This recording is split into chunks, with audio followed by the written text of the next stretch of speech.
medicine. Actually is a board examiner for the Academy of Anti-Aging Medicine. He's a stellar practitioner of alternative and complementary health and has a clinic in Wimberley with offices also in Austin, where he basically helps people get optimal physical and mental health. Now, I have to tell you a secret, and that is that he put together a really whiz-bang presentation for us, but he ended up saying, but although I'm going to talk about the future of medicine is not medicine, to really get into the futures of all of this, I really have to depend on the group that's here who are futurists, because I'm not a futurist. So he's going to do his presentation. We'll have some Q&A, and then bring on the coffee and pie and like that. And then we'll have another discussion where futurists, us, will get a chance to talk about the implications of what he said, alternative futures, if it's the status quo continued course, or if it's an alternative future like what he's talking about, the future of medicine being other than medicine, or what, we'll have a chance to weigh in. So with that, Dr. Sebring.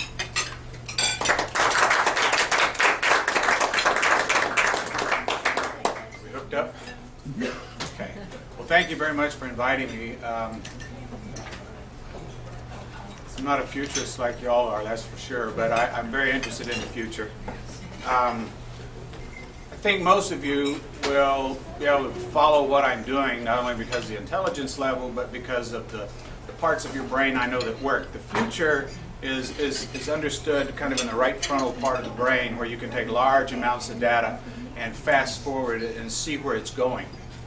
Okay, so most of you who are interested in the future have that capacity. That part of your brain works very well. And that's wonderful for me, because that's where I think. I'm a concept kind of guy. Med school was very difficult for me because it's categorical and sequential. Details, organizational skills, and protocols, you know. Tell me the 27 causes of pain in the left lower quadrant of the abdomen. Shoot me now. Okay, I have to go there in my brain and dig around and to find out what's there, and I can come up with probably 27, maybe a lot more, but that's the way it was taught. So when I got out, I was able to kind of use my concept approach to medicine, and very shortly realized that what I was doing I didn't like. You got a symptom, I got a pill. Next. And that's the way it's practiced. So I started looking around. I liked nutrition before I went to medical school, and that sort of got beat to pieces by the time I got out. Only you, doctor, have the real power to heal. That's what we were taught. So I started going to nutrition conferences, and the first one I went to, I was pretty angry. Those people didn't like what I did. I mean, they're like, doctors, okay, they just thought we were misled. Well, I stuck it out because I'm going to know both. And by the end of the second day, I got it. They were right. I was treating symptoms with a pill, and they were going upstream looking at causation. And it seldom needed a pill. So this was very intriguing, and it allowed me to do something for my patients I was not able to do, which was stop their dependence on me. Teach them how to do this, and then they can do it on their own. And I discovered the American Academy of Anti-Aging Medicine. We currently have 22,000 members from 105 countries. And almost all of them are MDs, although there's chiropractors and PhDs, etc. And these people really have something to say. My first lecture that I went to was a 4-hour lecture from a 4th-generation endocrinologist from Belgium. His great-grandfather was an endocrinologist. They didn't really have labs to look at.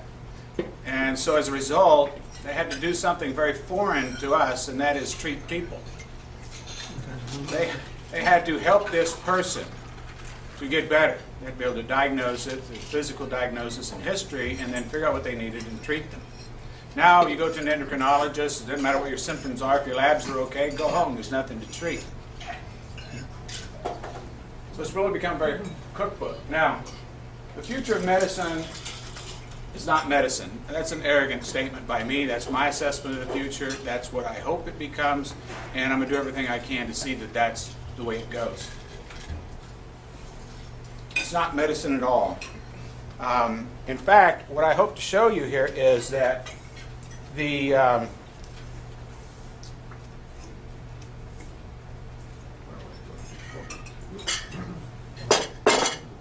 here we go. Whoops. Why do we have disease? If you're on a pristine part of the planet and you peer through the trees into a clearing and you see a wild animal, the last thing you expect is for that wild animal to have some sort of chronic disease. If it did have some chronic disease and you recognize that, it'd be like, I'm out of here. I don't know what the deal is. This is an unhealthy place. I don't know, radiation leak, something going on here, but this is not normal. Yet we fully expect chronic disease to be part of our experience, worsening, increasing, multiplying as we get older, until eventually we succumb from all this chronic disease and we die. And so, where did it come from? Heart disease, for example, virtually unknown in 1900. There was a pathologist that was doing an autopsy on a patient. He saw a heart attack. Never seen it before. Never read about it in the literature. Never learned about it in school. Spent the rest of his working life looking for more heart attacks. He found 6 more. Cancer. We've done, I don't know how many Egyptian mummies have been examined, but they've only found cancer in 1. In the 1600s, it sort of began growing more over in Europe, and we think it's due to the cold. You know, over in England, the moth changed to from white to black. Now it's black to white, back to white again. But all the coal in the air, that's when sort of the cancer began. In the 1950s, here in America, cancer was not even in one of the top 10 causes of death. So, and yes, we did autopsies randomly on people. It's not like, oh, we didn't know. No, we knew. We have really good statistics on that. And in the last decade, cancer has exceeded heart disease twice as the #1 cause of death. Osteoporosis. Began in human history in about 10,000 years ago in the Middle East when we started growing our own foods. Grains are the cause for osteoporosis, probably the biggest cause. There's 2 reasons for that. Grains hold magnesium in the gut, binds up magnesium, so you have to absorb magnesium first before you can absorb calcium, because the mechanism is a little revolving door that spins back magnesium into the gut and then flips in calcium into the body from the lumen or the internal part of the intestinal tract. The other problem with osteoporosis is acidity. I would say 85% plus of the patients come to my clinic, if you do a urine sample on them, their urine is the pH of that is going to be about 5 or at 5. That's as acidic as the kidneys can handle. You go below 5, you start doing kidney damage. Healthy would be 7, 7.5, be a little more alkaline, eat a lot more greens. So what happens when the pH starts to drop in the kidney, getting close to 5, the body starts having to buffer the urine. What does it buffer it with? Calcium from your bones. So you've got a loss of calcium through the urine. Every time you go to the bathroom, okay, you can have someone standing here with a urine pH of 7, nice, healthy. Give them a big tall glass of milk, they drink that, check a urine pH 45 minutes later, it's 5. So did that glass of milk help that person replace their calcium? No, it didn't. And it doesn't, in spite of the advertisements. So that's industry. Medicine's run by industry now, in case you don't know. So all the foods we've added in the last 10,000 years, when we started growing our own foods, prior to 10,000 years ago, we were all hunter-gatherers. 5,000 years ago in Europe, you go back 5,000 years ago, basically they were all hunter-gatherers in Europe. In the Middle East, there was a drought. They had to do something to survive. Ended up wiping out all the big game and had to figure out how to survive there. And they ended up growing grains by the riverbanks, and that's kind of where the storybooks end. There's a really good question. Why did they choose grains? I mean, hunter-gatherers consider grains, and I'm talking about wheat, corn, rice, barley, oats, on and on. Why did they choose grains? They chose grains for one reason only. And that reason is, anybody know? Why? Last through the winter. Yeah, you can store them. Right, but that brings up another question. Why can you store this food? And the answer is because nothing can live off of it. It's not food for anything on the planet. Nothing on the planet eats grains by choice. It's a backup food at best. Hunter-gatherers consider it starvation food at best, and for very good reason. Grains actually put toxins in their seed so that animals don't eat their seed. If the grain was good food for all the animals, the plants would go extinct. We've learned if you heat them up enough, you get rid of most of the toxins, but not all of them. It's still not food. I'll get into that a little bit more later. But osteoporosis follows the introduction of grains into the diet all around the world. There is one exception of hunter-gatherers that do get osteoporosis. If you thought about it long enough, you might know, figure it out, and that's Eskimos. They don't have any alkalinizing foods. And they really have trouble with osteoporosis. They're sort of marginalized in their area in terms of the resources, etc., but they don't have any alkalinizing foods. Autoimmune disease, rheumatoid arthritis, absent in the archaeologic record prior to the introduction of grains into the diet. Causes inflammation of the gut. And 80 to 90% of your immune system's in the lining of the intestinal tract, and so if you have yeast growing in there because of the grains, and you have gluten coming in there from the grain, it causes an inflammatory state of the intestinal lining. And now undigested foods, undigested proteins will go through that into the bloodstream, and your immune system sees that as an invader. Well, depending upon your genetics, what molecules you have in your body and what's coming through there, and your body making antibodies to what's coming through, it can start attacking parts of your body. The best theory I've read yet on rheumatoid arthritis is there's a bacteria in the gut called Bacteroides. Very common, it's not a pathogen, it's a normal healthy bacteria. But there's a protein on its cell wall that looks just like the protein on the articular cartilage of our joints for some families. Runs in the family for some people. So when one of that protein comes through the lining of the intestinal tract, and the body starts making antibodies to it, and you also happen to have the genetics where you produce that molecule in your articular cartilage, you're going to start attacking your articular cartilage for the rest of your life, and you go to the doctor and your hands swell up and they're all red, and they start to gnarl and be immobile, and we've got all these drugs sort of treat it from that point on, but nobody's looking at cause. So the best way to treat it, what would you do? We take the grains out of the diet, you get good bacteria for the gut, you line it up, you make it as healthy as you can, and you seal off that constant bombardment coming through there, and so you shut down the immune system that's on high alert 24 hours a day because of that leaking gut. And you stop attacking your articular cartilage. Not 100%, but wonderfully decreased. Diabetes. Wow. I don't know where they came up with this, but I was just on the radio the other day, they were talking about they expected diabetes to level off at 42%. Give me a break.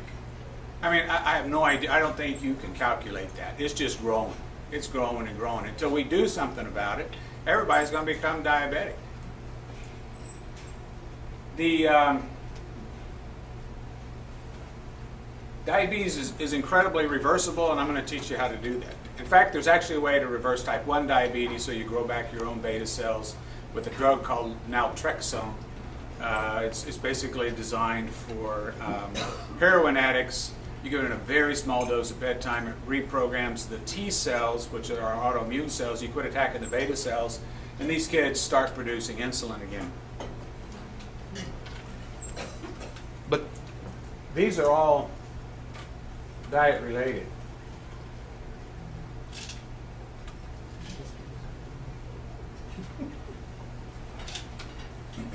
Now, one of the four major topics I want to talk about today is evolutionary medicine.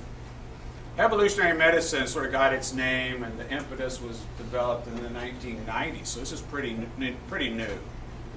You know, it provides a very different understanding of our health. You know, I've already told you to a large degree, prior to the introduction of agriculture, a lot of our chronic diseases were absent. You study hunter-gatherers, and I'll show you that a little more later. They're incredibly healthy people.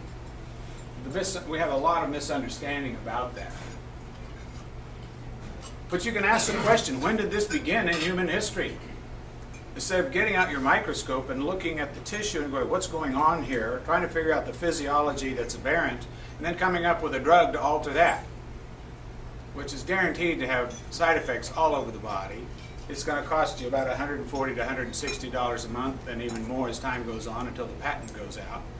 And then they're going to come up with a newer version of the same thing and prove it to all the doctors it's better still, so they start prescribing that one, and you never get the generics. Okay? So that's modern medicine, but what this does is look at cause. Why do we get this? Think about that wild animal. You study hunter-gatherers. They don't have allergies, asthma, irritable bowel. They don't have those kinds of problems. So it takes into consideration the fact our genes are designed around a hunter-gatherer lifestyle, a lifestyle that makes up 99.75% of our genetic past. Just think about what the genes are expecting. We talk about problems being genetic. They're doing all this genetic research.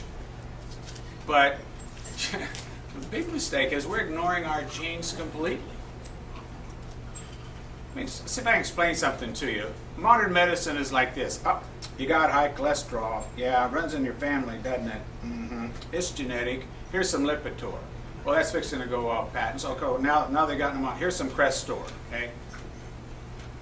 And so, but the average hunter-gatherer cholesterol is 120.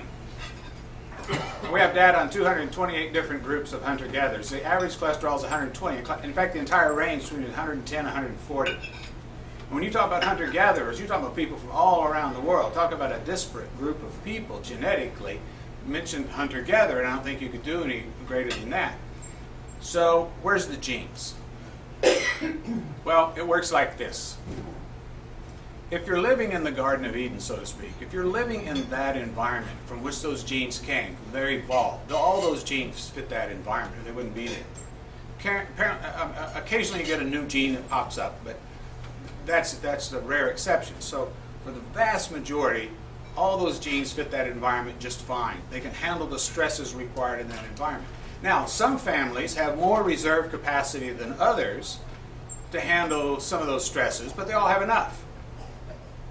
Come out of that environment and get 10, 20, 50, 100 times more stress on some of those metabolic pathways. And some of those families don't have enough reserve capacity to handle that extra stress. Okay? And so this family over here gets depression. This one over here gets heart disease. Right? This one's schizophrenic. Okay? This one becomes diabetic. Okay? And it runs in the family. But again, if you're paying attention to the genes and recognize what those genes are designed for, and then do your best you can to provide your life, design your life in such a way so that you are true to your genes, the genetic problems go away. Does that make sense?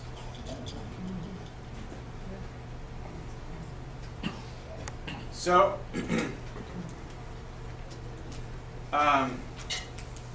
yeah, we sort of talked about this, but the average hunter, they said the average hunter-gatherer lives to be about 40 years old.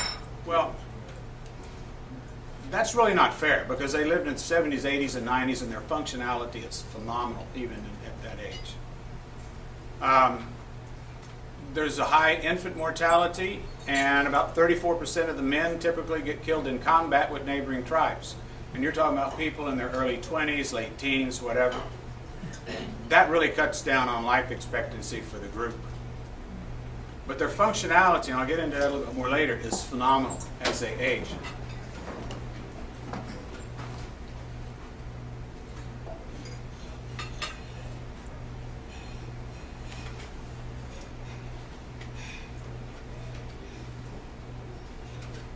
Yeah, the modern medical model is you have these symptoms caused by this disease, therefore you get this pill. And even in the research, they're looking to develop a pill. You know, they're looking for a drug. It's just the way they go about it. And causation is just not part of it. And when you understand this idea of evolutionary medicine, that we came from, I'm a romanticist, I admit that, from somewhat of an ideal lifestyle and health experience, then it gives you a very different way. It gives you a whole different set of questions to ask when there's some sort of problem. There's a disease here going on.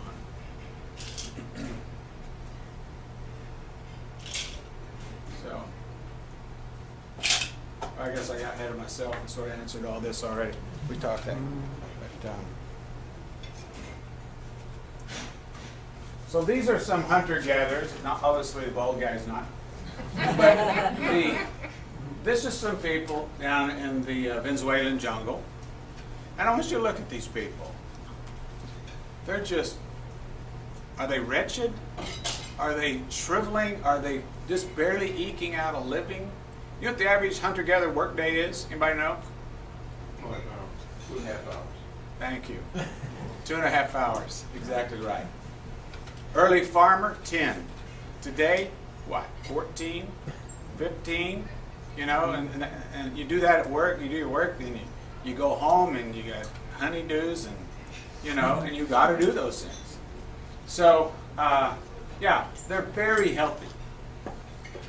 You know, the women have got incredible muscle mass. They have their feminine shapes, but they have the really good solid mass. They're very strong. These people average at least 1.5 to 3 times stronger than the average American, pound for pound.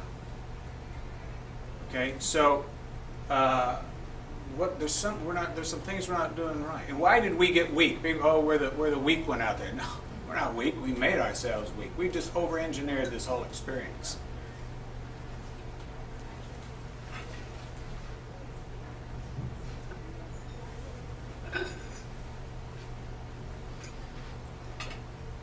Here's an example. You know, in reality and obviously in evolutionary medicine mindset, what appears to be the cause of the disease is often the body's response to some insult. Now let me talk about cholesterol. You know, I tend to make people mad sometimes, but I'm going to tell you, lowering cholesterol is one of the dumbest things you can do. It's the biggest bogus bunch of nonsense played on the American people. I'll give you a point later on where I think lowering cholesterol makes sense. But cholesterol doesn't cause heart disease. There are things that cause high cholesterol that cause heart disease. Linus Pauling taught us in the 1980s, nobody paid any attention, that heart disease starts as a form of scurvy. It's a vitamin C deficiency. All arteries expand out 100,000 times a day as the heart beats each day. But the ones that are strapped to the heart are on the outside of a very heavy, strong muscle that rings 100,000 times a day. So those arteries, the arterial walls, get tremendous stresses placed on them. And the collagen layer can form cracks. If you had good vitamin C, that crack would heal in 0.2 of a second. Okay? But the only animals that get heart disease like we do are other primates, guinea pigs, and fruit bats. Well, what do they have in common? Well, they're mammals that don't make vitamin C. All the other mammals make their own vitamin C, so it's not a vitamin to them. You've got the average 40-pound dog makes 20 to 30,000 milligrams a day of vitamin C. They've got plenty, more when they're sick. So that crack doesn't heal. And then if you're low on vitamin C, you also produce a little lipoprotein called Lp(a). You all may have heard of that. The doctors are starting to pay attention to it because it's a far superior marker of your risk for heart disease than your cholesterol is. Half the people with heart attacks have normal or low cholesterol. Okay. The people with the very highest cholesterol have 70% less dementia and fewer heart attacks. Okay, the people that have the highest cholesterol live the longest. There's been 5 studies around the world that show that. You can go to nursing homes. There's a study, it's a beautiful study. They went to nursing homes and all they did was check the oldest resident in each home, and you're looking at somebody hovering around 100 years old on average. And so their average cholesterol was 264. Okay, and I know doctors that'll want to put that person on a statin drug. I see it all the time. Why does the body raise cholesterol? It'll raise it because it's a very powerful antioxidant. If you're heavy metal toxic, it'll raise your cholesterol to help protect you from those heavy metals. If you got a lot of pesticides in your body going on, they'll raise that. 80% of your cholesterol is made in your own liver. It's making it mainly not only because it helps to be put into it's put into your cell membranes to improve fluidity of that cell membrane, but it's also making it to turn into our hormones: estrogen, progesterone, testosterone, cortisol, on down the line. That's what starts with cholesterol. If you lower cholesterol in a man long enough, you're going to watch his testosterone plummet. He's going to become diabetic, depressed. He's going to muscle wasting, his focus of thinking, and all kinds of other horrible dysfunctions that take place when you lower a man's testosterone. Women need it as well. They need testosterone, they need the DHEA, you need the cortisol for stress. You all probably heard of adrenal fatigue. If you haven't, it's the disease of the 21st century, and that's a low cortisol syndrome. So the cholesterol is also, most of it is actually being made by the liver to turn into bile. Just Yes. adrenal is a low cholesterol syndrome, or did you mean? I'm sorry, did I say that? Low cortisol. Thank you. You did mean cortisol. Yeah. I did mean cortisol. Yeah, that's what you said. Adrenal fatigue. Okay. So the majority of the cholesterol made in the liver is made for it so it's going to be turned into bile. Okay? It's to emulsify your fats and get the more nutrition out of your food. But the enzymes that convert cholesterol into bile, like they should, get shut off. And you know what shuts them off? Insulin. So what happens is, instead of bile going into the gallbladder, cholesterol goes into the gallbladder, making gallstones, being squeezed and dumped into the intestinal tract, where it's absorbed back into the bloodstream. 80% of your lab value for your cholesterol comes from your own liver, 20% from the diet. That's why the Atkins diet, because it's very low insulin requirements and does not shut down those enzymes that are converting cholesterol into bile.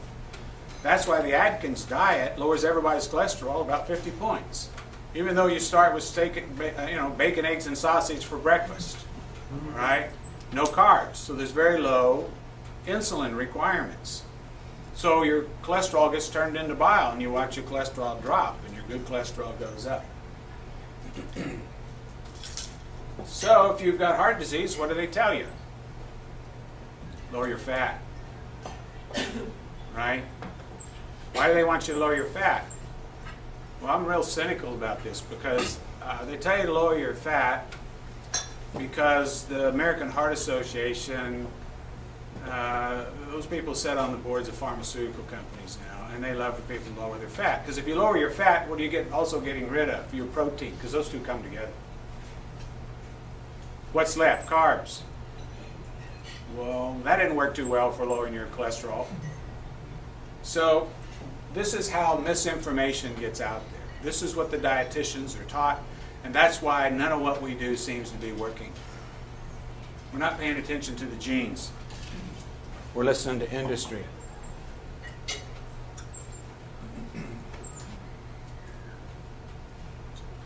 These are some hunter-gatherers that they just discovered down in the Amazon down there, I think, I don't remember which part, from a helicopter. Took some pictures. I got these off of Yahoo one day, and there's quite a few. Very impressive. Boy, they're painted up. They're living whatever myths they believe. I don't know if they've ever seen a helicopter before, but they're ready for it.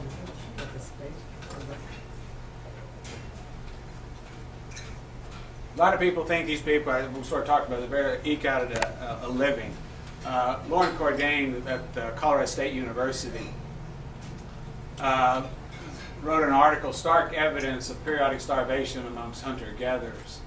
And it shows quite clearly this isn't the case. These people are very healthy. They're masters of their environment. They basically own it.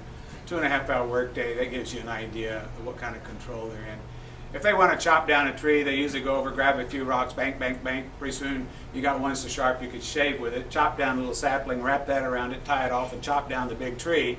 Clean it, top it, toss their axe, and drag the log back to camp to burn or build or whatever they want to do. And they do that because they can make that axe just about anywhere. Okay? So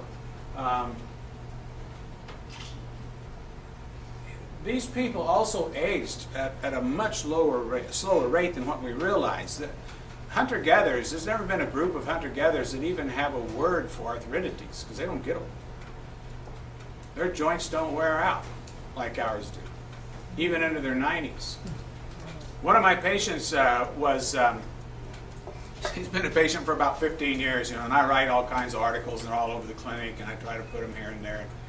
And I walked in the room, and he'd been in there, and he said, Dr. Seaman, I never read any of your articles before, but I've been sitting there reading some of your articles, and I got to tell you, see, my wife and I go to Africa about every 2 to 3 years, and we like to stay for like 4 to 6 months at a time, and we like to associate with these hunter-gatherers over in Ethiopia, and those people, they're an absolute testimony what you're talking about. Those people are in their 70s, 80s, and 90s and run around like nothing, and then one day you hear, oh, so-and-so died. Oh, I didn't know they were sick. No, not sick, died. That's the experience. It's just a very different deal. He tried to figure out what they ate. He came with about 90% animal, 55% buffalo, 25% some wild bird like a chicken, 10% goat, about 10% vegetables and fruits. Okay. Now, I don't think the ratios are that important, but that's all live food, very rich live food. When we started eating meat, brain size doubled. Okay. When we added grains to the diet, we lost 6 to 7 inches in height all around the world. It's an archaeologic fact. We lost brain size. We lost brain size. Okay? The sphenoid bone here that buttresses the sides of the skull and supports the brain back through here was no longer strong enough to span that original distance. So the body narrowed it. So it would narrowed faces, smaller brains, a nose you can't hardly breathe out of, and a jaw that no longer can hold all of our teeth. So you get crooked teeth, and everybody needs their wisdom teeth taken out. You ever wonder why that is? Now you know.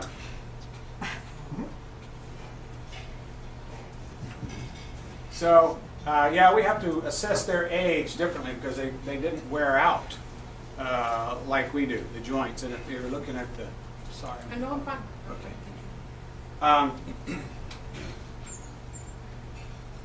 Yeah, so let's go to the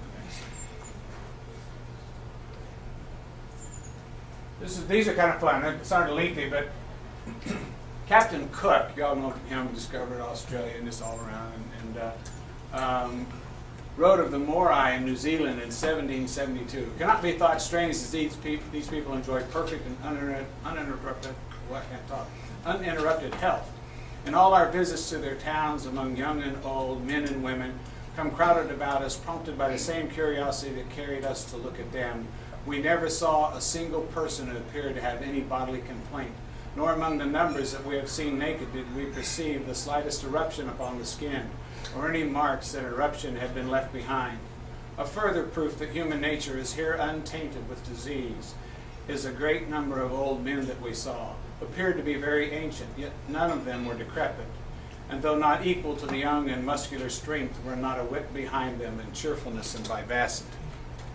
Now, if you're a romanticist, you gotta love that. That's just wonderful. It tells you where to go. If you want to be healthy, it kind of gives you a picture now of where we need to go. We need to learn what these people did and what we're doing that caused this.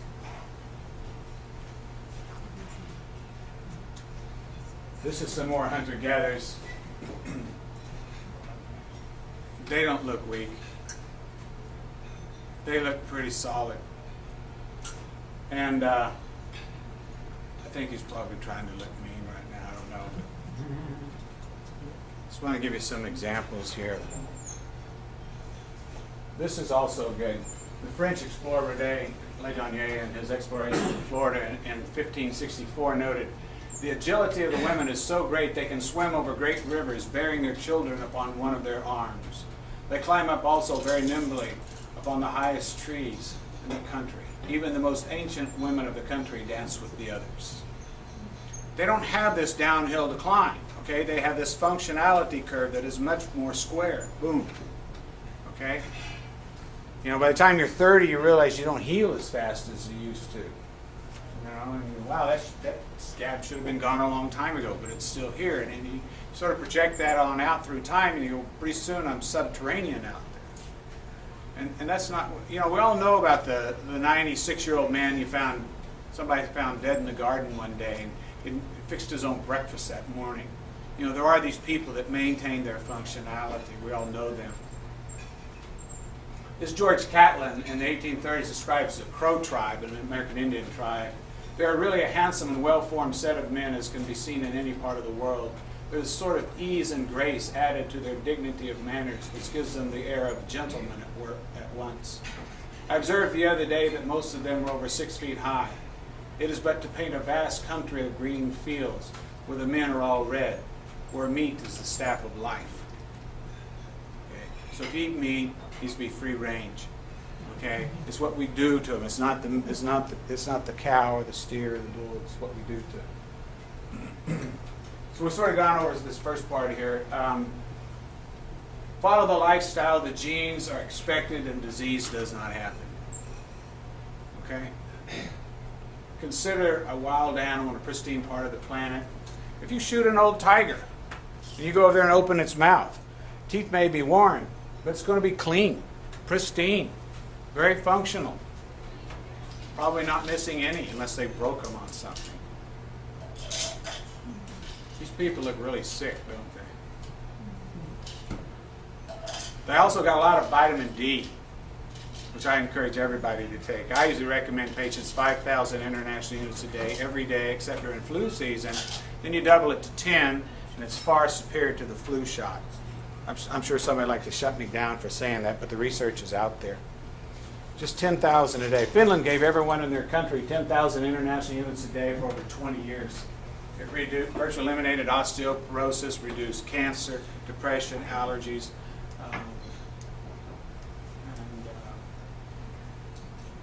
chronic infections. The paleo diet. That's what I've been talking about here a little bit, and that's the diet that hunter-gatherers eat. That's what Loren Cordain, part of his research, has done. What do hunter-gatherers eat? What is this diet our genes are expecting? And we cause genetic diseases by not following that diet. Well, the average hunter-gatherer gets 70% of their calories from animal. That's average. Of course, you go to the poles, it's 100%. You go to the equator, it's about 55%. There were a couple of tribes that were discovered that had an average of 45% animal. There were 2. That's the least amount ever found in any hunter-gatherer group, and is a lot more than what we typically get. Now, this is not protein, 40% protein. This is 40% animal. That is usually a very lean animal in most cases. The rest is fruits, nuts, vegetables, berries. No grains, no beans, no potatoes, no dairy. Dairy is baby food, period.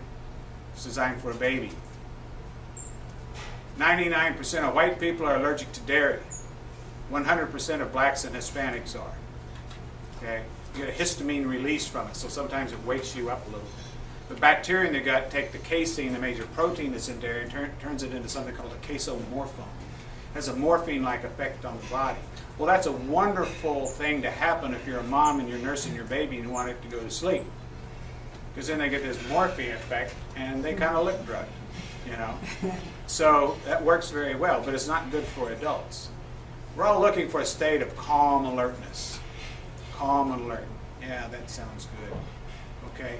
Well, the milk can do that for you.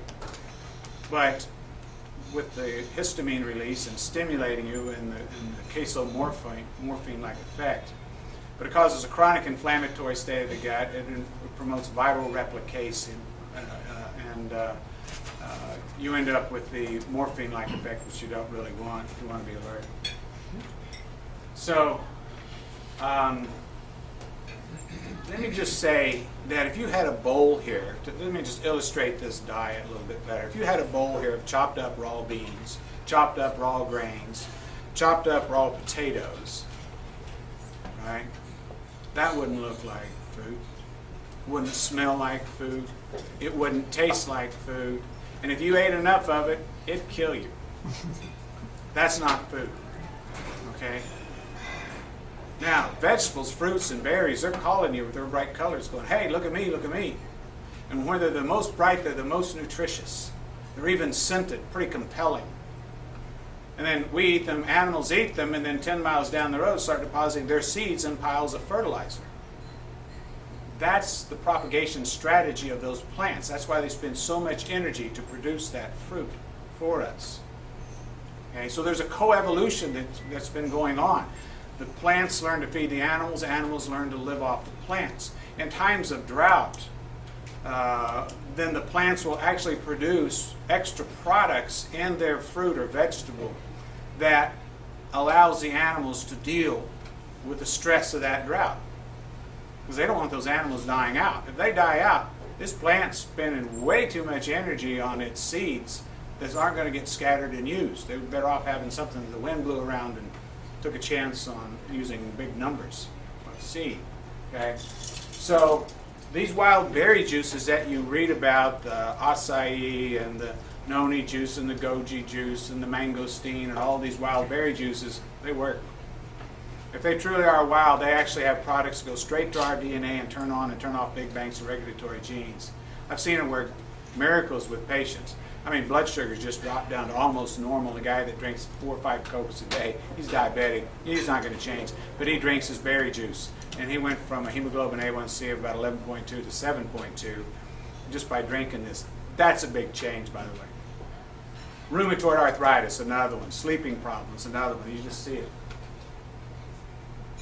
But the paleo diet can actually reverse these chronic diseases. You can get rid of diabetes on this paleo diet. Most adults in about, somewhere between 3 weeks and 4 to 5 months. Just follow this diet. It works. People feel better immediately. Helps prevent chronic disease. And you need to eliminate the disease-causing foods. There's 2 parts to this. Very nutrient-dense foods. The animal protein, the vegetables, the fruits, and the nuts, and the berries. Those are very nutrient-dense. If you're eating nutrient-depleted foods like breads and potatoes and the pasta and the beans, then you have to keep eating to get what you have to have. So the calorie intake skyrockets. Not only that, those plants have toxins in them that bind up our digestive enzymes. So you can't even get the full nutritional benefit from the more nutrient-dense foods that you may have also eaten.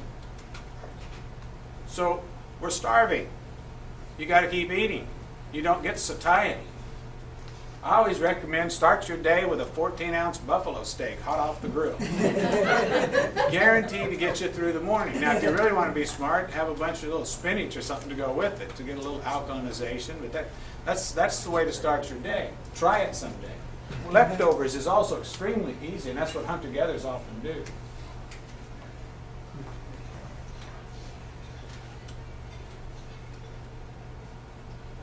So now, see, that looks good. That looks good. You know, kids sometimes don't even recognize that these days. You ever heard of these food deserts where people live in the inner city and there's no food for miles? You know, there's no grocery store, there's nothing. It's all fast food, whatever. That's just, that hurts me. Now, see, I think that looks really good. Even though we've eaten, that looks good. All right? So this is the kind of thing that humans are designed to eat.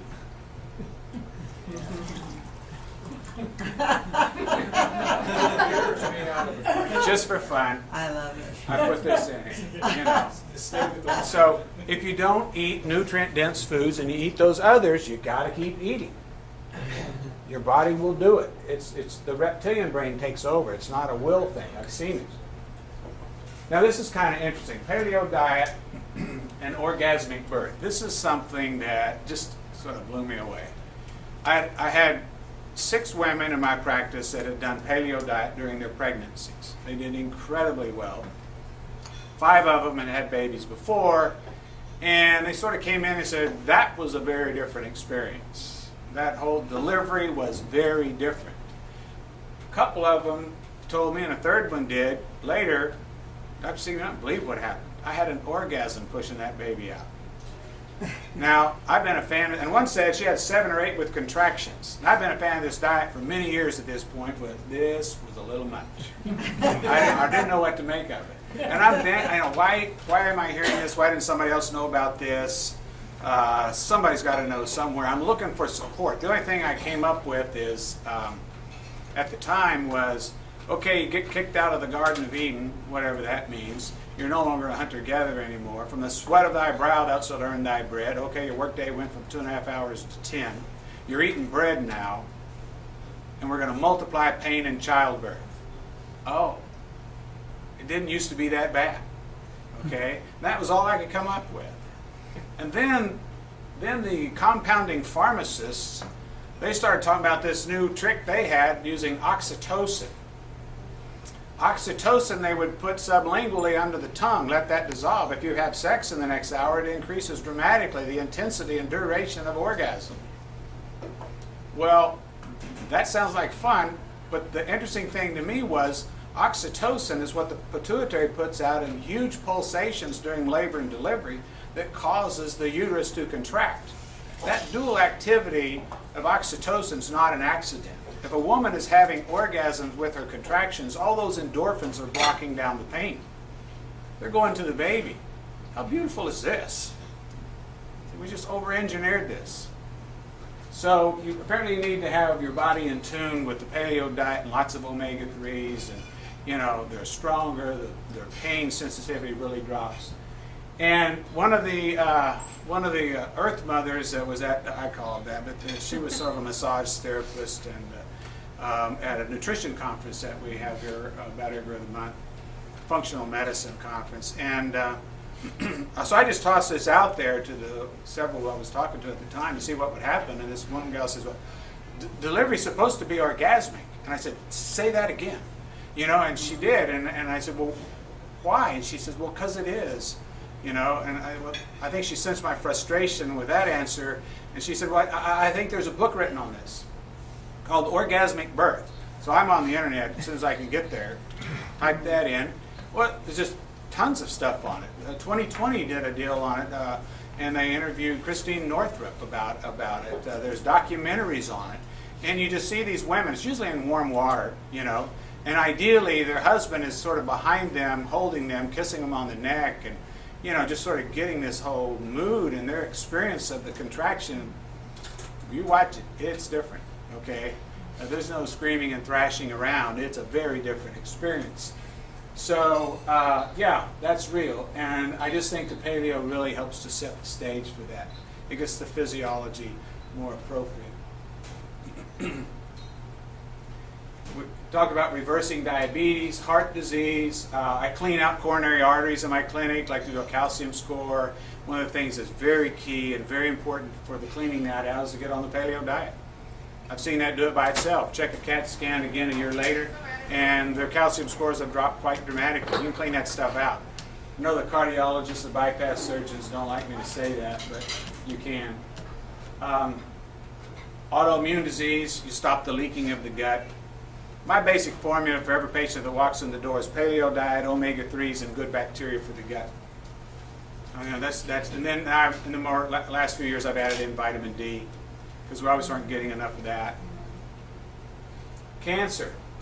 All cancers, listen to this, if you don't know, I don't want you to hear it.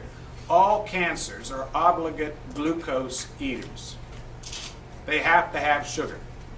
Go to any oncologist office, you'll find donuts, they're encouraging milkshakes, they're doing all this stuff.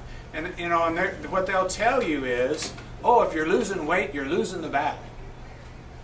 Well, that's how they get you. I don't think they know what they're doing. I think somebody knows. I don't think they know what they're doing. Paleo diet is a very low glycemic diet, right? So we try to keep the fruits at a minimum because the fruits have a tremendous more sugar than they originally did. But it's mainly animal and vegetables. So it really handicaps the cancer, and the body can go after it. It supercharges the immune system, and it really works wonderfully well. Fatigue and depression, those typically go away. How am I doing on time? Keep going. Okay.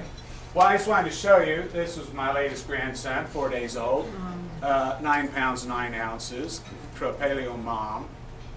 And he's 3 months old and 19 pounds. So my daughter will pump the milk once in a while, and so that her mom can, because she's my nutritionist also. She works my nutrition store. And you know, you look in the refrigerator where she's got these bottles of milk and it's half fat. I mean, it's just, it is rich. But she eats paleo. Now this is interesting because this didn't reproduce very well, but obviously you can see it's a graph. This was a guy that 62 years old, came to my clinic, thought he was pretty healthy, and we checked the blood sugar on him. It came back pretty high, but his hemoglobin A1C, his blood sugar came back 404. Okay, that's high. We like it under 100. He didn't know he was diabetic, like I said, and his hemoglobin A1C was 11.2. Okay, that's up there. So I call him up to tell him, and he's mad. This guy is, I don't want to take any drugs. I certainly don't want to take, can I beat this with diet and exercise? This guy's an accountant, right? So, perfect. They think categorically, all right? Okay, let me tell you the good foods. I said, you got the paleo diet book at home and you haven't even read it. You think you're doing it, but you're not. You're drinking that General Foods coffee all day long, and tell you the truth, I don't even think that's coffee. Okay? So get the book, read it, follow it, call me with any questions, and get you a little exercise program. Doesn't have to be huge, but something you think you can do and sustain. So being an accountant, he marked off exactly 1 mile. So he rides his bike 1 mile, halfway there, you know. And so eventually upped it to 2 because he really enjoyed that. But these are his subsequent sugars. This one I think is a 383. This one he started checking them. That's that's 3 sugars for the day average. The first one's fasting, 2 are not. The next day, the next day, the next day, the next day, the next day, the next day, and on. Now, his heartburn went away here. And I'll tell you how that works, but we don't have quite enough time for that. But he was sleeping in the chair for 3 years. Day 5, he calls up and he said, I've got so much energy. I haven't had this kind of energy in 20, 25 years. Does the diet do this? Can it work this fast? I said, you know what? I hear this all day long. You're doing great. Keep going. Day 21, his blood pressure was averaging 105 over 60, 65. It had been in the 140s over the 90s. Okay? So he says, I'm always in a good mood now. You know, and that translates to being more effective at work. And I used to look at food as a reward. I don't. I look at it as nourishment for my happy mind and body. My reward is enjoying life more. You know, when I was in Las Vegas several years ago, at an anti-aging conference, I saw this billboard and I misremembered it. I grabbed one of the little pamphlets that was there, and I was on the plane. I was trying to remember what it said. And I thought it said, insufficient reward syndrome. And I thought, well, that's 85% of America, right? So food helps us to kind of supplement that. We're not getting enough reward. We need reward. You know, I think that's why people turn to recreational drugs sometimes, just because they want something. Nothing's coming in. You work this hard and don't get much back. The actual article was on reward deficiency syndrome, which means that certain people's level of satiety and pleasure center didn't light up as much as others. But insufficient reward syndrome, I think I'll do a paper on that someday. So these are the things that the evolutionary medicine, these are some of the new things that we deal with in our society. The hunter-gatherers, they can get tooth decay. We have some evidence of that, but it's quite rare. But this is what we deal with, and we can find no evidence in hunter-gatherers. Postpartum depression, that's an omega-3 deficiency, probably more than anything else. You take high-dose omega-3s during your pregnancy, and you virtually eliminate postpartum depression, and your baby has a considerably higher IQ, if you look that up, and it's permanent. Now this is an elephant drawn by my 6-year-old grandson. He said he drew it at sunset. And I'm pretty proud of that. His mother has been paleo for many years. But I think that's pretty good for a 6-year-old drawing an elephant. So, I'm bragging. Now this is another concept here. Okay, this is called organ reserve. organ reserve talks about the fact that we start with a lot more organ capacity than we need to handle our daily requirements. Okay? You only need 20% of the kidney capacity you start with to handle your daily needs. Okay? 80 to 90% of the substantia nigra, the part of the brain involved with Parkinson's, is gone before there's any sign of a tremor. So as we lose total capacity, there's no loss in functionality. You see how this system works? Until you get down to whatever it is, 20%, 10% left, uh-oh, we got a problem. Now, it makes no sense to have one system, neurologic system, for example, good for 200 years, and a cardiovascular system good for 65. Because as soon as you run out of one, you're done. So if you're living in that environment from which all those systems grew, you should hit the wall with all your systems at the same time. Does that make sense? And then like a house of cards, they just all fall because this one starts to fail, and this one doesn't have much reserve capacity at all, and boom, boom, boom, it all tumbles and you're done. And that's what my patient was talking about when he was talking, oh, I didn't know they were sick. No, not sick, died. Okay? They functionality, and I like to think of it as anti-aging because that's how I kind of got started in this, but you don't age. You maintain functionality. Yeah, your skin gets wrinkles and all this kind of stuff. The sun's going to do that. But your functionality remains the same. And that's really what we're all looking for. Boom, done. My grandfather died at 97, sitting in the chair. My sister was a home health nurse, and they were still independent, married for 76 years. And stopped off with, Granddad, how you doing? He said, well, to tell you the truth, I've been feeling kind of poorly today. And she said he finished the sentence and his head fell over. And we think what happened was aortic aneurysm ruptured, so he had 0 blood pressure, and it's a great way to go, actually.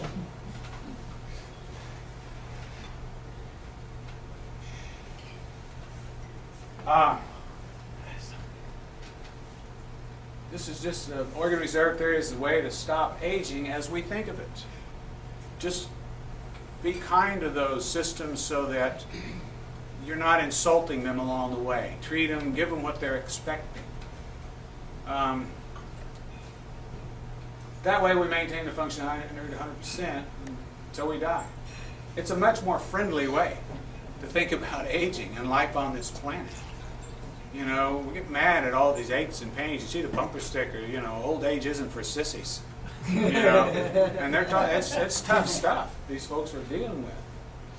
Now, let me just ask you this. If you are, let's say you're 76 and somebody is saying, you know, maybe we ought to go in there and do this, or you got a bad back or something, and you can treat it, but somebody wants to do surgery on you, that's going to suck out some of your organ reserve, I guarantee you. That's a big, expensive procedure on your body. So if you think about the concept of organ reserve, when you quantify this decision, if you think about that, then there's a total different factor here that you may want to consider. Okay? It's just a thought.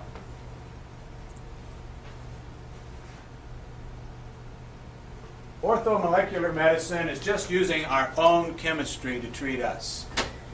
I do lots of bioidentical hormones in people. I use alpha-lipoic acid. I use digestive enzymes. A fella came to me with metastatic melanoma. He had 14 tumors all over, great big. His oncologist said, I can't help you anymore. You need to get hospice. You probably got about 2 weeks. So he comes to me and he says, anything you can do? And I said, well, how much time do you say you had?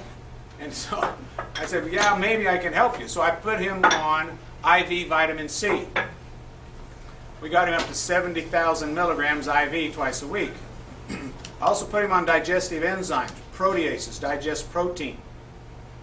22 little tablets, 5 times a day, including once in the middle of the night. They're little. One of my patients, we're getting rid of her metastatic breast cancer the same way. She says, Dr. Sebring, I can swallow 22 tablets in one gulp. Okay. So 3 weeks later, he felt better than he'd felt in 15 years. 6 months later, his tumors are 1/4 the size they were before. That oncologist actually came to visit me. He said, what the heck did you do? What are you doing? Because he was doing the CT PET scans monitoring him. I said, sit down, doc. We got a lot to talk about. He just said, we're taught in such a narrow paradigm. We're waiting for the next protocol to be approved by the FDA. That's it. I call it puppetization. It's an unfortunate, it's a little condescending, but people get lazy. They're riding the wave. It's working well for them. They don't want to learn a better way. Once when I went to that nutrition conference, I couldn't do it any other way. It would have been dishonest.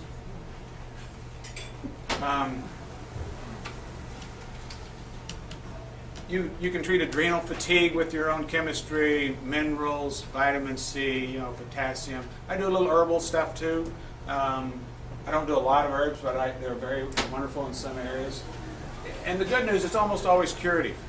You rebalance the system, get it working like it was. There was a perturbation in there. Something got overstressed, whatever.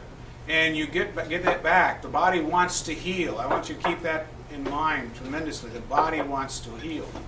And you stop insulting it with these foods, and you give the cells the nutrition they need to perform the function they can perform. Until you've run out of organ reserve, and there's some ways we can help that, but until you run out of organ reserve, the chance for cure is really good. Okay? But these are some of the things we can treat: hypertension, depression, addictions. Let me tell you about this one. This is fascinating. Guy comes to me and he says, "Doc," he said, can you do that IV amino acid therapy here? I need somebody who knows how to do that. If you don't know how to do that, can you learn how to do that? And I said, well, I've heard about it, but I don't know how to do it. Excuse me. I said, I can probably learn how to do this. He said, I did it 6.5 years ago. I quit drinking for 6 years. I'm starting to drink again. It's affected my business. So I looked into this, and he told me where he got it done, over in Durango, Colorado. It turns out there was a Dr. William Hitt down in San Antonio who developed this IV therapy. And in this IV were amino acids. And each of those amino acids in one step was turned into a neurotransmitter in the brain. So you got an IV every day for 10 days. So it was about a 4-hour run-in time for this IV.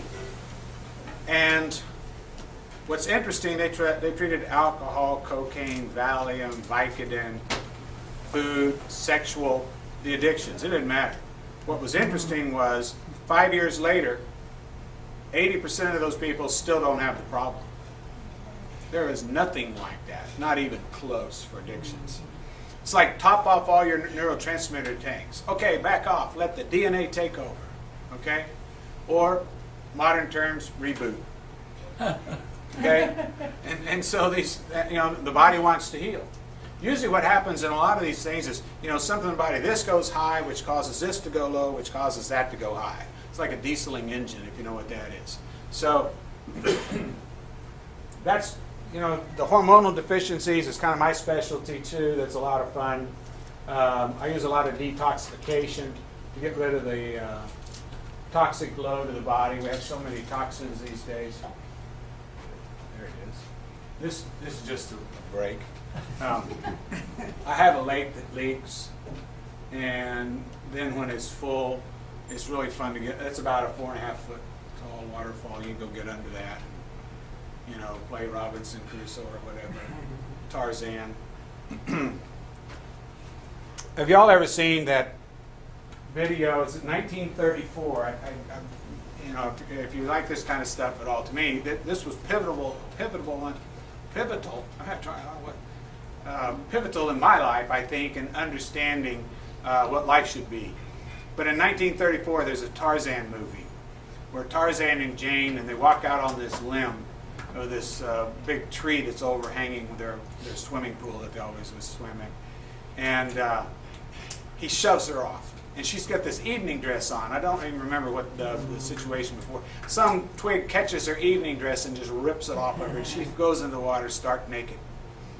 And they swim around out there. And she's on his back underwater. And of course, that's Johnny Weissmuller. He can really swim. And then she drops back and holds on to his ankles. And he does this kind of loop around like this and up, And they go up and get air and go back down again. And I thought, that's the way life should be. I just thought that's But if you Google Tarzan and Jane naked 1934, you'll find it. And it's really worth looking at. The other part of this is anti-aging medicine. That's American Academy of Anti-Aging Medicine. It really started in the early 90s with a bunch of guys that, that had a lot of knowledge and just said, we're not using the technology we've got. You know, modern medicine isn't really kind of letting us do that. They don't like us doing this stuff. And we know a lot more. We don't have time for the FDA to approve it, but it's safe, and here's all the research to do it. They're not ever going to approve it because it's not a pharmaceutical drug, so it's just not going to happen. The incentives aren't there. I don't know if you know or not, but 94% of the employees at the FDA says it's crooked, it's ruined, it needs to be torn down and gotten rid of. Former directors said it's incapable of protecting us from another Vioxx. Obama got a letter 2 days after he was elected that said, we want you to know that our managers, the researchers wrote this, our managers are changing the wording of our research and approving products we've disapproved. Marcia Angell, former editor-in-chief of the New England Journal of Medicine, says the pharmaceutical industry owns the medical journals. Nothing gets published except what they approve. The former editor-in-chief of the British Medical Journal says the medical journals exist for one purpose and one purpose only, and that's an advertising arm of the pharmaceutical industry. A fellow came into my clinic about 10, 11 years ago in horrible congestive heart failure. His heart was 2/3 the width of his chest. He had a 10% ejection fraction that's not compatible with life, should be 60, 65%. They asked me if anything I could do, well, first I sent him to the cardiologist who said, get, short of breath, chest pain, call 911, come to the hospital, whatever. I got to tell you, there's not much I can do for you. So they came back, is there anything you can do? And I said, well, maybe. I read of a couple of French studies that talked about growth hormone as being a possible future use in congestive heart failure. And I said, I don't think it'll hurt. And they went, no, it can't hurt. So we put him on that, and around about $300 a month. It's just a little tiny injection of his own chemistry, orthomolecular medicine. One of the safest things you could possibly do is use growth hormone, in spite of all the propaganda. It'll reverse even people on dialysis. They get off dialysis and use growth hormone. But you find sham studies out there, I won't get into that say it won't do it. And if you know anything about growth hormone, that's the most ridiculous study you'll ever read. So I put him on growth hormone, and 6 weeks later he's out chopping cedar. Life expectancy for a 10% ejection fraction is about 1 month. And his ejection fraction went from 10 to 35 to 40%. So I was telling another cardiologist that comes to my clinic, he's since retired, about this. And I told him what was done, and he looked at me and he said, we really don't see that in our literature. I fell over. I thought to myself, your literature? What do you mean your literature? The world's my literature. What do you mean your literature? And I realized that doctors just read their journals. That's it. So they're so captivated. I had a patient with squamous cell cancer of the neck, and long story short, I wasn't willing to treat the alternative because we couldn't find the primary. I don't have anything to monitor. And modern medicine has a pretty good cure rate with this. It's horrible, high-dose radiation, high-dose chemo, followed by complete neck dissection. But a good cure rate. And I said, but you can do IV vitamin C. That'll protect your healthy cells from collateral damage from radiation and the chemo, and it'll make the cancer cells much more susceptible to being killed by the radiation and the chemo. So he gave it to his oncologist, and she hit the ceiling. No way. It's going to protect the cancer cells. What do I do, Doc? I said, give her these 2 studies and have her talk to Dr. Driscoll at the University of Kansas. So, much to his surprise, she called Dr. Driscoll, talked to one of Dr. Driscoll's PhD researchers for 45 minutes, came back inspired, got it, made sense, okay? So, it's not that they don't want to believe this stuff. I think they're really corralled. They're amazingly blinded and kept that way. But it's, it's basically applying Olympic athlete medicine to the individual, and it's just grown and grown and grown. And it's so inspiring to go to these conferences because these are the best people in the world. I mean, they really are. A 4th-generation endocrinologist, from Belgium, and Olympic trainers that are with great success. I saw plastic surgery by this Japanese plastic surgeon that make you want to cry. It was amazing what he could do for people, and it's just another method. There's detoxification, and that's where I learned the bioidentical hormones. Sort of got me started, but it's all real science.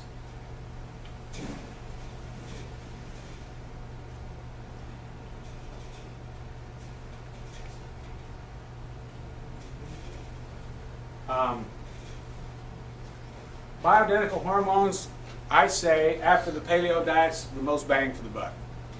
You guys out there, you can look across around the room and see who's low on testosterone. Pale, big bellies, and some other people that are working hard not to be that way, but are also low on testosterone. It's a safe form of orthomolecular medicine. The Women's Health Initiative was a scam to get women off of it. The women that used Premarin only had 22% less breast cancer than the women that didn't use any hormones at all. So when they added in the synthetic progesterone, there's a 34% increase. Their conclusion was hormones are bad. The real reason for this study was to get women off their hormones as fast as they can, because the drug companies didn't have anything new coming down. All they had was the Fosamax and the Boniva and the Actonel for the bone density. Well, you got to get women off their estrogen first, or they don't need those drugs. Now we know those drugs have a black box warning, cause femoral fractures. And if you understood how it worked and anybody bothered to read it, you go, that's going to cause fractures down the road. So I think that's about it. Gut flora, digestive enzymes, IV nutrition, vitamin C, alpha-lipoic acid, CoQ10, carnate vitamins. These are some things we can put in neurotransmitter precursors. I do a lot of this in my clinic.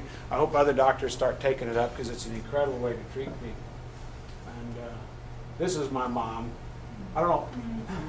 She's 87 and does pretty well. Exercised all her life. Primal Fitness. I'd be killed if I didn't put this in here by Ken. He's an amazing guy, but he's really into the exercise, known really around the world. Builds muscle. Number one predictor of life expectancy in the nursing home is muscle mass. Changes your entire physiology. A long-going debate between a man who was the strongest man in the world at one time, Terry Todd, teaches at the University of Texas, and Ken Cooper, the Cooper Clinic in Dallas, 1968, wrote a book called Aerobics. They argued back and forth for many years. What's the best way of measuring the health of a cell? Todd said strength. He said endurance. Now Ken Cooper says, you're right. It's strength. The aerobics didn't accomplish what we hoped to accomplish. Resistance exercise and nutritional supplements, that works. It's the best way in the world to maintain brain fitness. It works better than any drug for Alzheimer's or anything else you can do. It's great for diabetics, increased metabolism, and it helps you detoxify it. You sweat it out. And lactic acid, by the way, is a very wonderful chelator for heavy metals. So the more lactic acid you produce, the more chelation you're going to do. Now this is my buddy. We've been friends since, he's funny, since 5th grade. And I've been trying to get him on paleo diet. Now he's 57 years old, and he works out a little bit. Doesn't take any drugs or anything, but he looks pretty formidable. But he is a paleo diet fanatic. Okay, so that's what you can do. He feels terrific. So the medicine, here's future. Okay, medicine of the future: evolutionary medicine, the paleo diet, organ reserve, orthomolecular medicine, and anti-aging medicine. These are the concepts that I think you should take with you, apply them. Listen to what your doctor is suggesting that you do and weigh it against what you know here. Okay? Is there a better way? And if you look around, you'll find a better way in almost all instances. I think the medicine of the future will dramatically reduce disease if we do it this way, if we pay attention. We keep looking for drugs, whatever, listening to the government, listen to the doctors, you're not going to get there. There's no side effects from these treatments. Maintain functionality much more fully until death. That's what we really want. Cost is greatly reduced. Morbidity is markedly reduced. People are much more in control of their own health. Yay. You know, I really think with the right program, you can shut down 70% of modern medicine. Keep the ERs open, you know, and that's about it. EMS, that's really good. Reduce confusion about what is appropriate for one's health. So you use these paradigms, you got something to weigh it against. Should you give a statin drug to a 93-year-old, right? And more freedom to choose your modality. Okay, this is a picture of my clinic in Wimberley. It's on 15 acres, and a little winding road to get to it. It's a lot of fun. And that's it.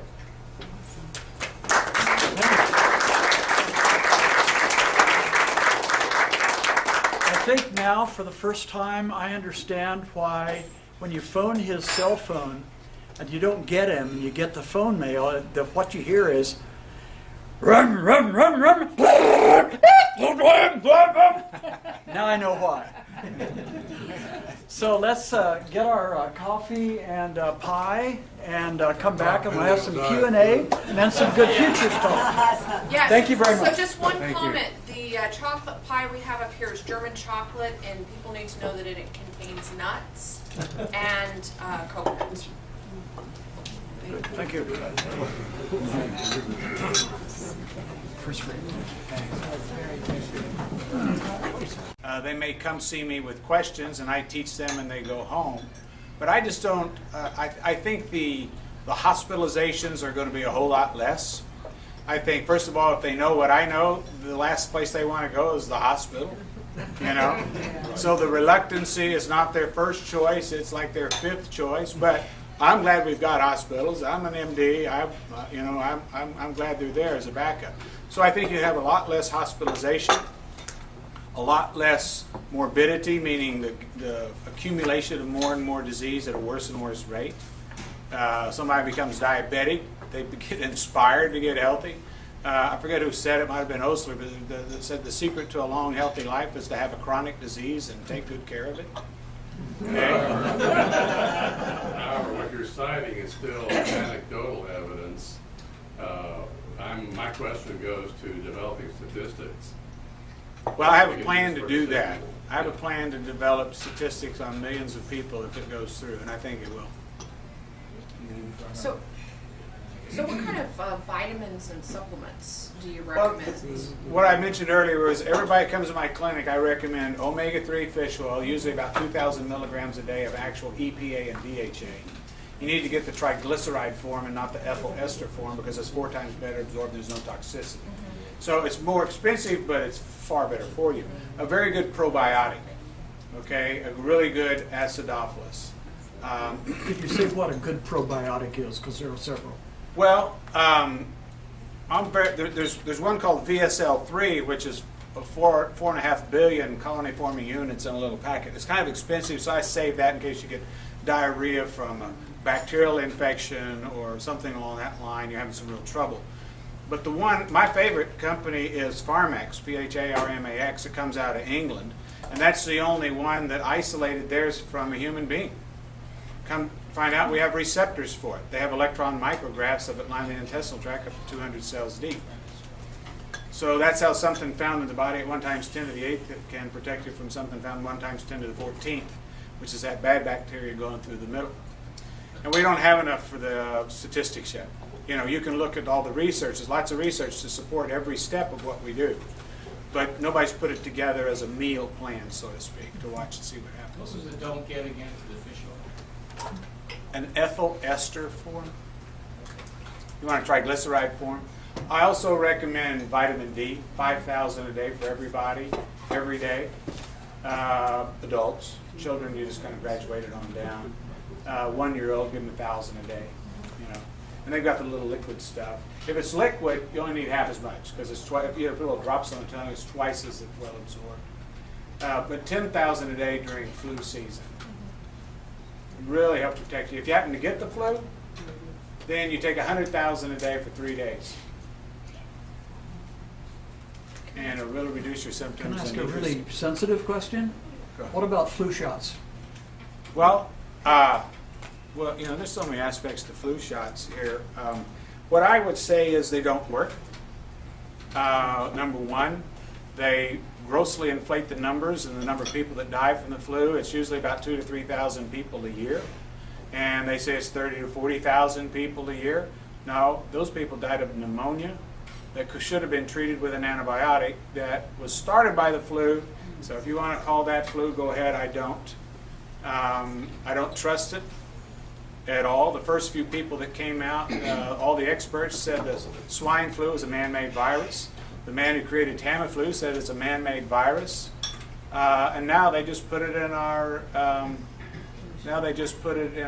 regular flu shots. So you're going to get it whether you wanted it or not. The World Health Organization is run by John D. Rockefeller, and I'll leave it at that. So getting back to the supplements, did you also recommend COQ10? I don't get into that unless there's a specific problem. Certainly if you're taking a statin drug and you feel, I remember I was going to tell you an incident where I think you should take a statin drug, okay? I think a statin drug is appropriate for somebody who has about a 95% blockage and they're not getting bypassed for that or whatever. Why? Because a certain percentage of that blockage is cholesterol in a liquefied form, and if you lower the cholesterol in the blood enough, it'll begin to pull that out of there, and you can open that up from a 95% to a 92%, and if you understand fluid dynamics, you really increase blood flow a lot. So, yeah. But I'd use CoQ10 for a lot of things. CoQ10, alpha-lipoic acid, and L-carnitine, vitamin E and C. That's a really good cocktail for the mitochondria, for example, to really improve energy, help you detoxify, that sort of thing. What's a good cocktail for the mitochondria? Say it again. Well, I'd say about 300 milligrams of CoQ10. I would say 1,000 milligrams of L-carnitine 2 to 3 times a day. Alpha-lipoic acid, about 200 milligrams 3 times a day. Vitamin C, about 2,000 to 3,000 milligrams a day. And vitamin E, about 800 milligrams a day, preferably mixed tocopherols. And that's for what purpose? I don't think it got Cleaning up the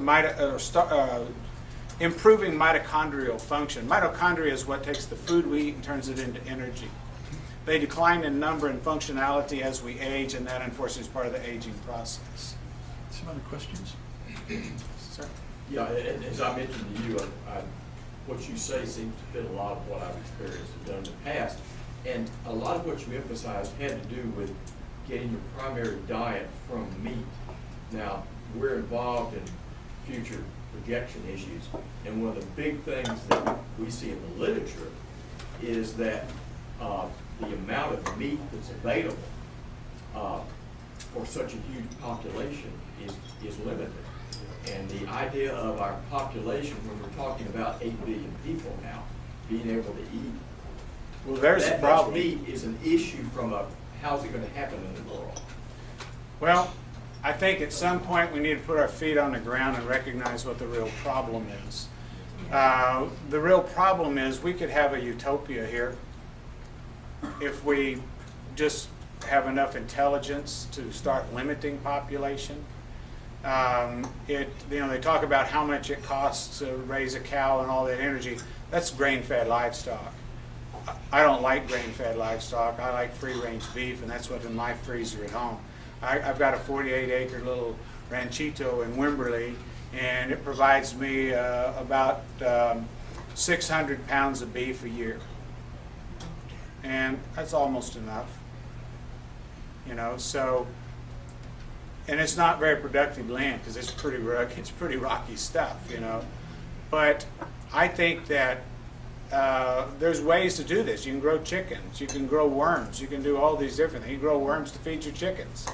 There's a lot of ways that people can do this on a small basis. And I'm not sure I believe all the statistics that we're told. I think that if people out in the hill country and out in the surrounding of the cities are the problem. If you got an acre, you can survive. And so I think from my perspective is a come to Jesus moment here on what we're going to do. Because you're either going to get all these diseases, because if you're not true to your genes, you're going to get in trouble. Maybe we'll figure out another way to do it or some way to kind of limp along here. I believe in technology. I believe in human beings, and I think we're very smart about that. I don't think we're very wise about it. And I would like to see a little wisdom added to this. That's just my opinion. We have a question back here from Paul. Sir. Yeah, have you looked into complexity science with respect to how the body operates? Have you done any of that at all? Complexity bias. Complexity theory. Complexity science. Complexity science, I'm sorry. I'm certainly not an expert in it. I'm studying complexity science on my own. But a couple of things have come out of the literature with respect to health that I suggest maybe you go and look at. Thanks. It fits in with your kind of philosophy.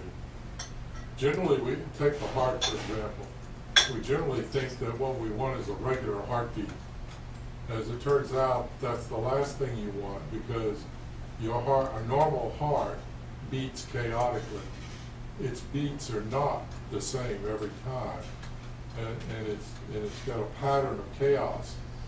When it starts to beat regularly, you're about to die. And what do? We work like hell to get our heart to beat regularly. Right. Same thing with respect to breathing. The breathing is a chaotic. You're chaotically, your rate of breathing is chaotic.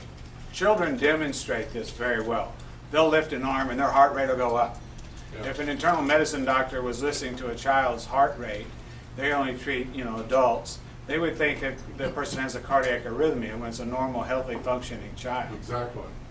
Same thing with respect to breathing. What they've found is that with these artificial breathers that keep people alive when their lungs don't function right and everything, that it works much more effectively if they introduce chaotic behavior into the pumping as opposed to regular pumping. Same is true with exercise.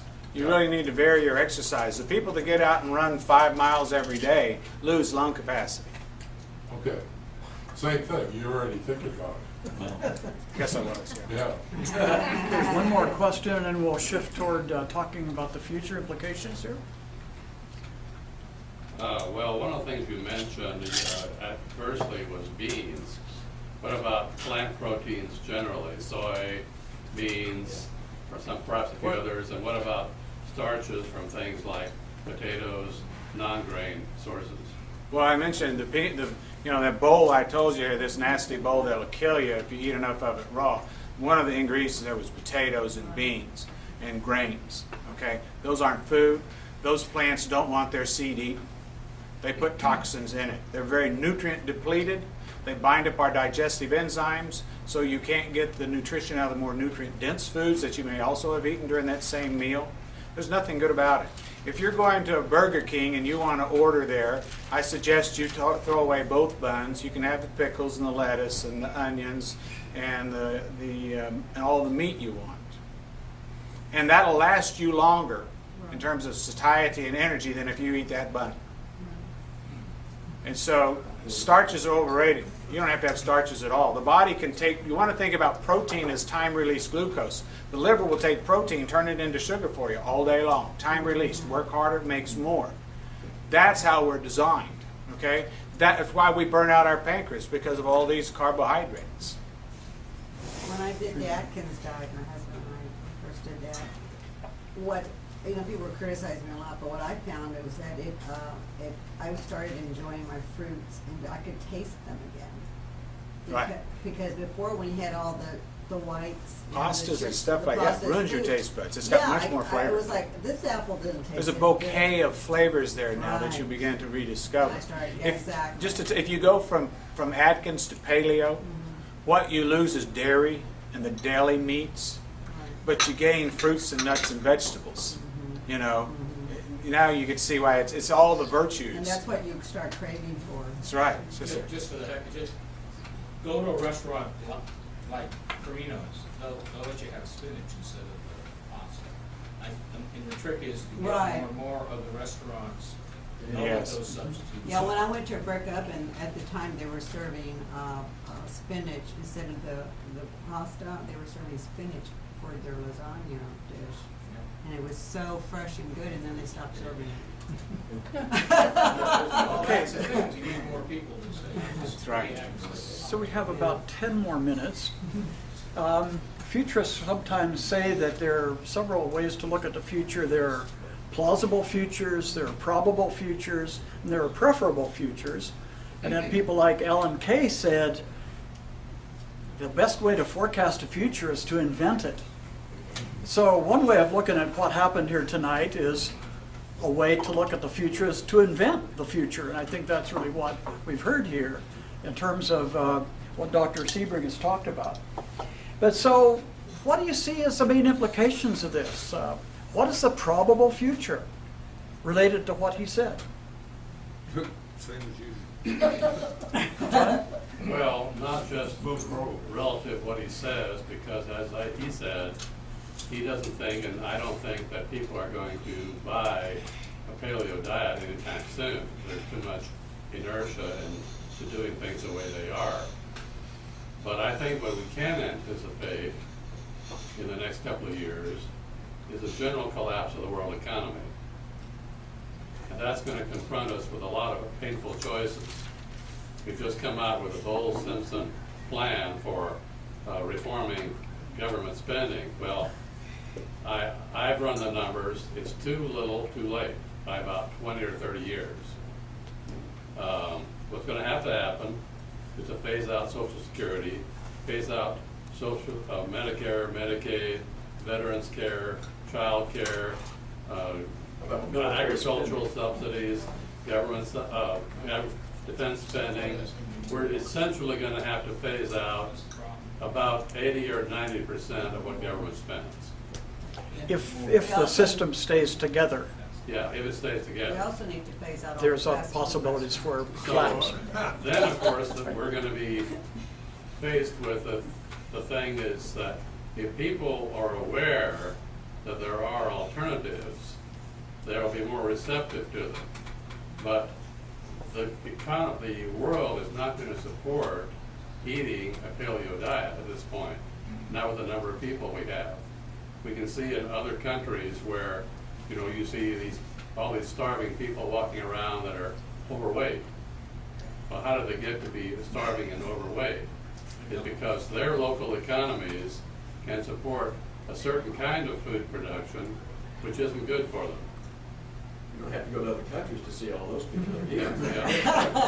Then there's also issues of We've got a lot internecine of warfare and political like that. corruption and stuff. Yeah. I would disagree with some of that, leaving aside the collapse of the world economy, but, you know, what the campaign against tobacco tells us is that an educational campaign and a general realization that certain things are true can lead to a substantial change.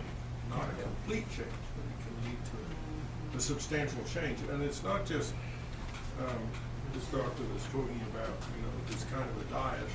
There's the Atkins diet, there's the South Beach diet, and this sort of stuff. So I think there's sort of a convergence on increasing, going back to a more sort of. Yeah, the green movement's helping. Yeah, but that. what All about the fresh power market power that you system? see, the Gonna keep vegetable that market. education that's- from- Lane, would you want to get in? We had Sid Yeah, just one Lee thing. talk to us about watch out when the government and big business gets. ADL and farm, big farm. Yeah, I see that, but I think there'd still be a certain degree of change.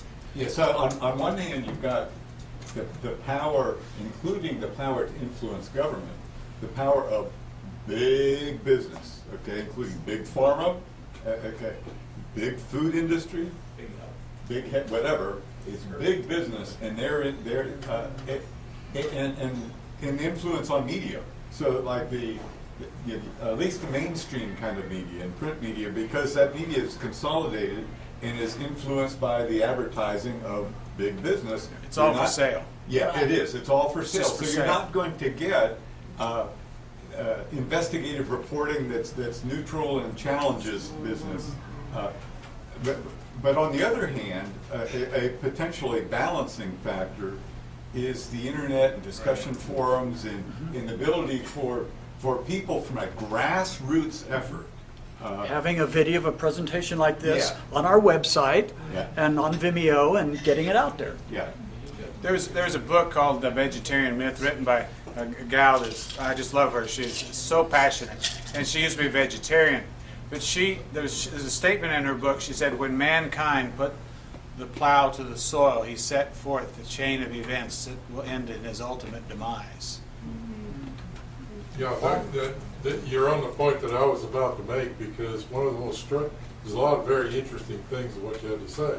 One of the most striking things was the thing about evolution itself, that we're not changing our genetic structure very much.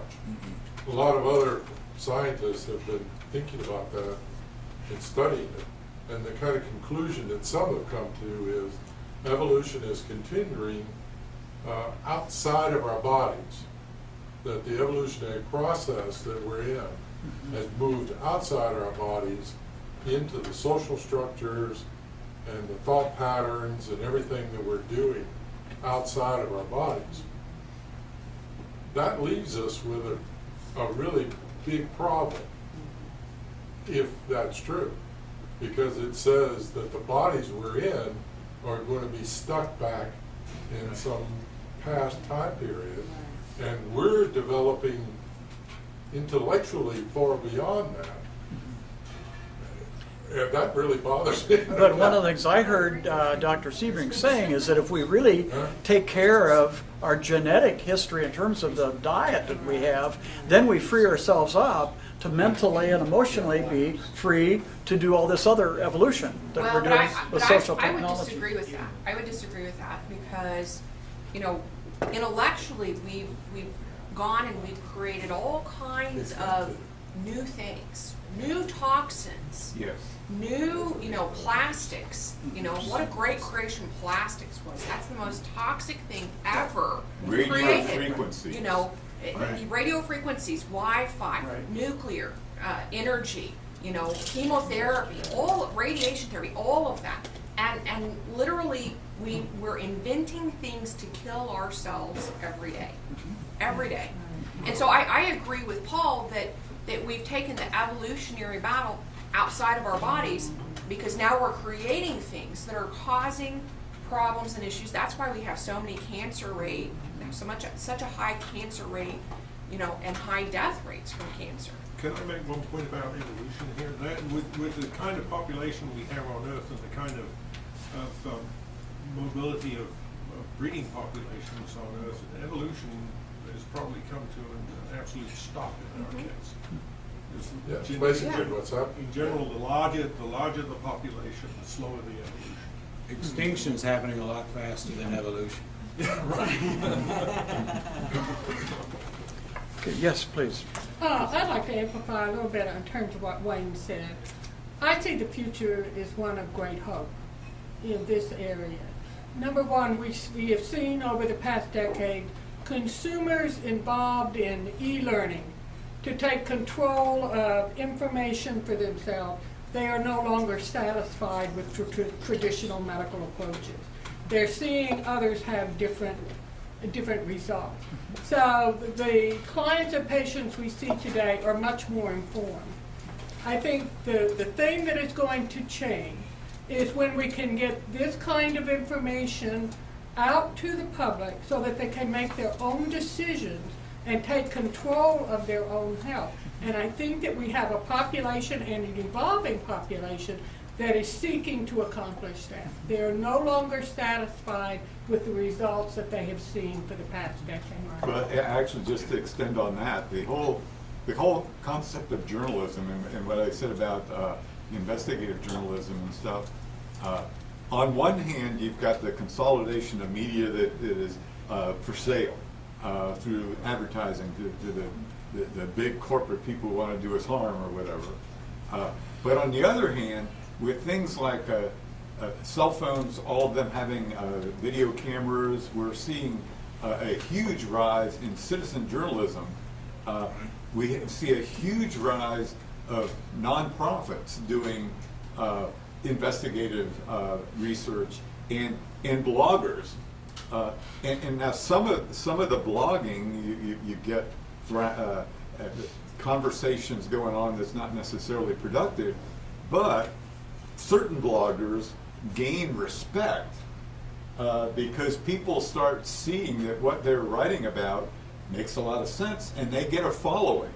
And there I see is where that's the balancing effect that the citizens can actually help with. All right. Yes, on the back. Mm-hmm. Well, from a teen's point of view, I think what we have to realize is that a lot of the times the future is kind of in our own hands, but most people assume that teenagers don't want to listen and that teenagers don't want to hear what they're told. But really all we do is really listen. I mean, most of the kids who have political opinions, it's what their parents have told them. And all we do is we listen to what other people say so that we can evaluate the rest of the world. And every teen that I have ever gone out to tell about what I hear here, or perhaps what I hear when I go to a documentary with my parents, everyone has gone home and they've looked it up, and then they wanted to listen to what these people have to say, and they're willing to internalize it, and they're willing to hear it because they haven't developed these prejudices or these biases that come with age. And if we could simply just have these teens that are listening and are willing to hear things, I feel like if they were just hearing the right things, then we could see these sort of changes happening. And if kids were hearing things like these presentations, you know, I know tons of kids who have changed their diets just because of what they've heard is bad for them. And I know a lot of kids who just disregard diet as a whole because they're told that it doesn't matter and that they're teens and that they can eat as they please. It's just something that we have to realize. You have to be able to speak to the youth if you want to see a change. And I feel like that's something we need to do. But you all Good, have, thank you.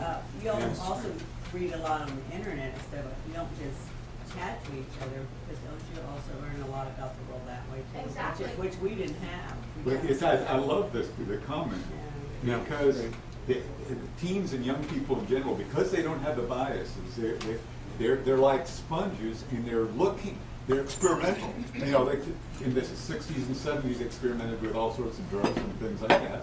But or they experiment with religions. They're really looking for the right pathway, and like you said, they want to see various different opinions.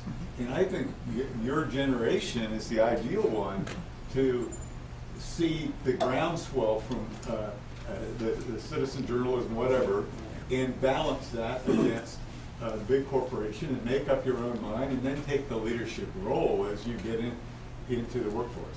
We just need more of you here. Yeah, I mean, however, what- I'll bet. Thanks that for this being young here. lady is an AP student. Yep. And the problem is, what do we do for the lower 70% of the students?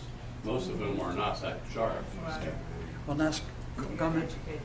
I do think okay. that there is a very significant movement among particularly mothers today. I know that in my network of mothers through the years of growing, raising our kids, these women were from professional backgrounds and had a lot of education, and then had the experiences of touching upon traditional medicine for significant health issues, took it upon themselves to utilize the internet, researched everything, and I have friends that have a huge following, just personally, of people who respect their research, respect their interests because they've been through cancer treatment, and they now are looking at all the alternative medicine, looking at things from overseas, and sending out tons of documentation. So that network is very much alive out there, but it's alive within that stratus of our society. My concern is, while I do think that we're evolving and there's a lot more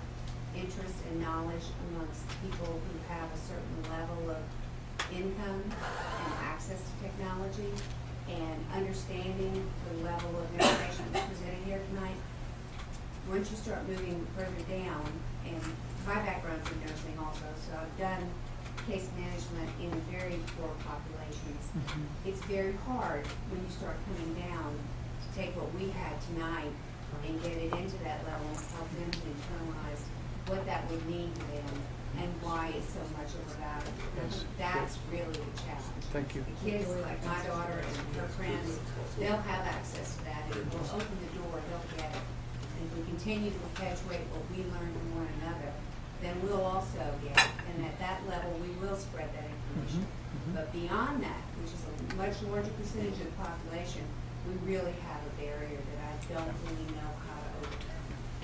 One last comment. And that was, to feed on what you had said, that's my concern is taking the message to the masses. Because as healthcare costs increase and Medicaid looks at cuts, more people are switching over to high deductible insurance plans, which eliminates the health maintenance annual checkups. You know, how do you carry this message? Because for a lot of people that are on low, fixed or very low incomes, or they're living off of food stamps, oftentimes it's cheaper for them to buy prepared foods. Dollar menu. Exactly. You know, so it's looking at co-ops or farming programs and introducing those into those areas to help build that. It's 9:01. We're beyond our curfew. Just a reminder, on December 7th, we'll be continuing this conversation as well as having other conversations. And I need to ask you, if anybody would not like to have your image on the video, please let me know and we'll edit it out. I'd just like to make one announcement. There's a fellow came to my clinic several years ago and was filming a documentary. He, at 28 years old, he dropped dead jogging right in front of EMS, was revived, wondered why he was having such trouble. His father died at a very young age of heart disease. Started looking around for a better way. Discovered the paleo diet. I think he's 50-something years old now. And he's been putting together a documentary called The Perfect Human Diet, PhD. And he's really struggling to get this thing put together, but he's been around the world. He's got beautiful footage, and it's just the final editing. If you ever want to contribute it, he's been to Australia with the Aborigines, he's been to South Africa, he's been to Germany, so some of the digs of Cro-Magnon finds there, etc. He's really done a beautiful job. The doctor Lauren Cordain, who wrote the Paleo Diet, he's walked with him out on the football field at Colorado State, interviewed. He interviewed lots of my patients. I was in it, but the main thing is, if you want to contribute at all to this guy, I think he's about 100,000 away from getting this thing. But it's a 3-hour documentary for PBS, and it's beautifully done from what I've seen. All right. Well, thank you very much. Thank you. One thing Dr. Sebring didn't mention, if you had a website. SebringClinic.com. Okay. SEBRING, looks like the car. SebringClinic.com. All right. Thank you all very much. How do I get this out of here? Do you have an email that I will email you to something they do? Okay, yeah.